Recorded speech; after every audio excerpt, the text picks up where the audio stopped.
President of the General Assembly, Your Excellencies, heads of state and government, distinguished members of the delegations accompanying us today, ladies and gentlemen, when I first came to the United Nations General Assembly in 2019, I know that many did not know El Salvador or had never even heard of El Salvador.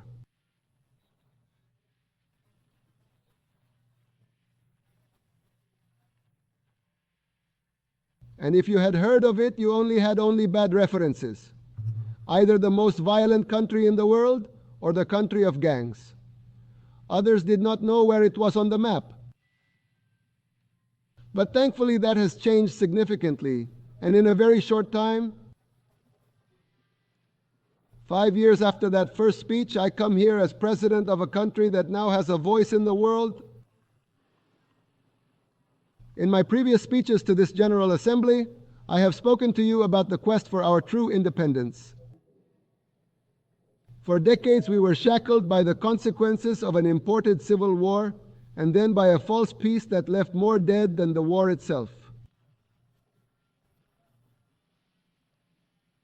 I also spoke of the importance of remembering that a government's first responsibility is to its own people, as well as the importance of taking our own destiny into our own hands. We were naive to think that other countries would save us or that other nations would give us our freedom out of simple kindness.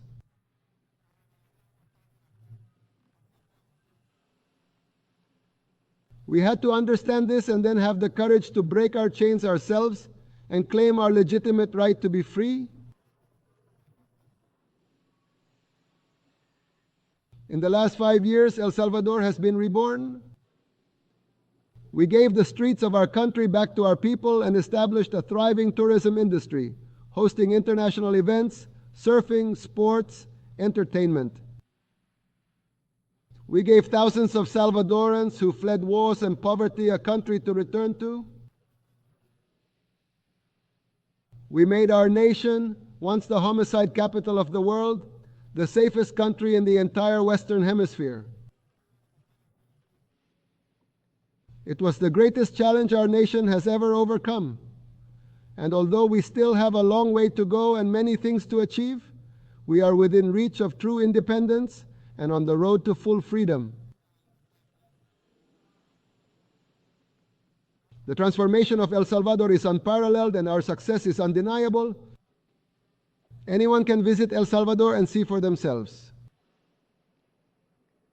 Salvadorans, regardless of who they voted for, the town or city where they were born, how little or how much they have had, whether they are inside or outside our borders, have united to work and support each of our decisions, each of the decisions that allow El Salvador to be the country where people can live peacefully and happily, where spiritual aspirations beyond the material ones transcend to all.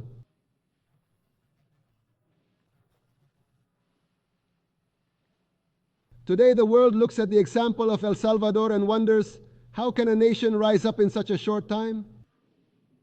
But maybe that's not the question you should be asking. Maybe they should be asking themselves another question. How is the world falling so fast? They say that El Salvador swims against the current because as El Salvador became safer, the world became more insecure.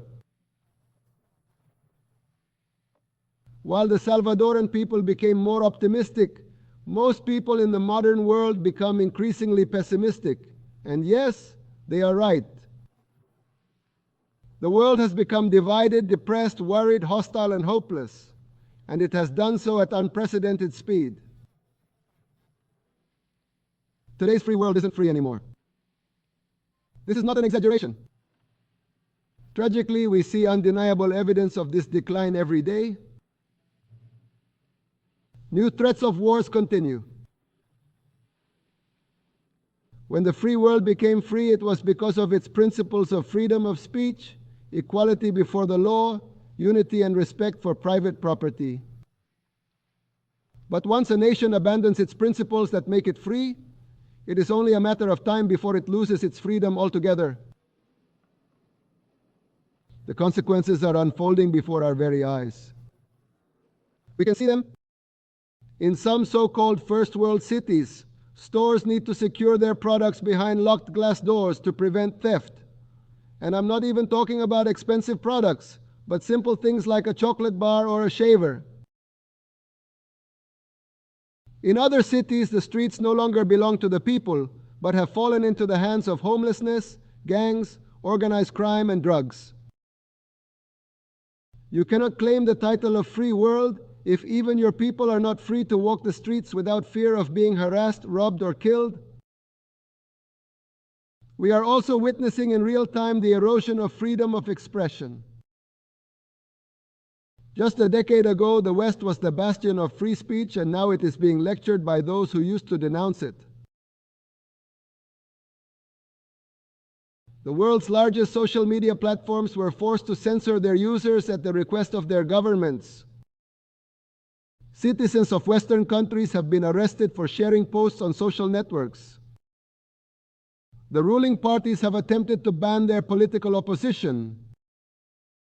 These are not accusations or conspiracy theories, they are verifiable and amply documented facts. You cannot gain the respect of the people without respecting the people. This did not even start recently, but we notice it more because in recent years it has accelerated, and this acceleration means that we are approaching a scary tipping point. We are facing a new dark age of humanity.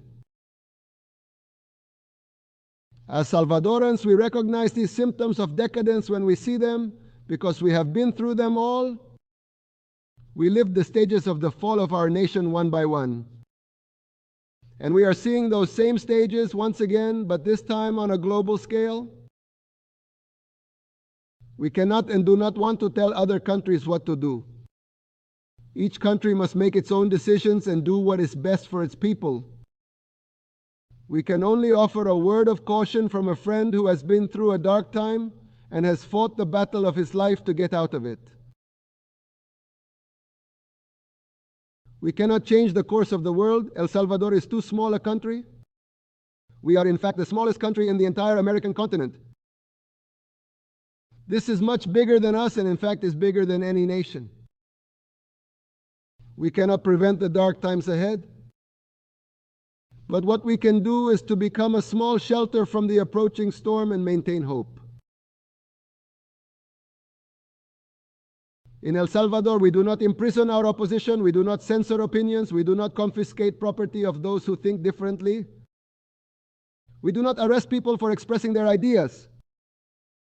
In El Salvador, your freedom of expression as well as your private property will always be protected. In El Salvador, we prioritize the safety of our honest citizens over the comfort of criminals. Some say we have imprisoned thousands, but the reality is that we have freed millions. Now it is the good guys who live free, without fear, with their freedoms and human rights fully respected.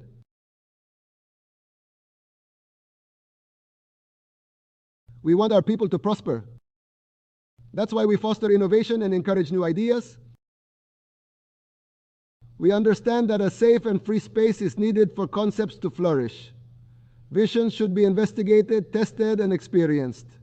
They should not be stifled by outdated regulations or fear of change. In El Salvador, they found a space to pursue their ambitions, whether in the fields of technology, finance, energy, medicine, arts, culture, music, or architecture. A few years ago, El Salvador used to be one of the darkest places on the planet. But in a short time, our nation was reborn because we remind ourselves that freedom is taken. It's not given or shared.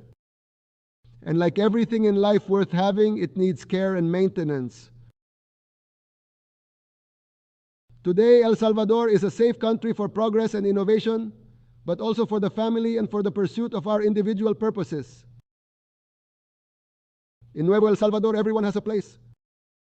We offer this safe space primarily for our people, but also for those who wish to share and contribute to our vision.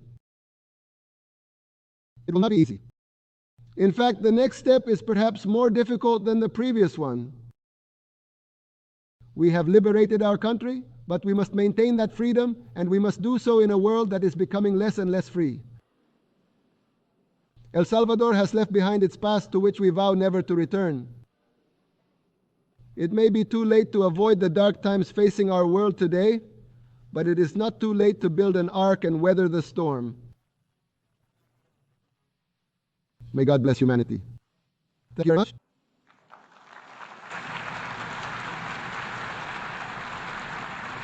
On behalf of the Assembly, I would like to thank the President of the Republic of Africa,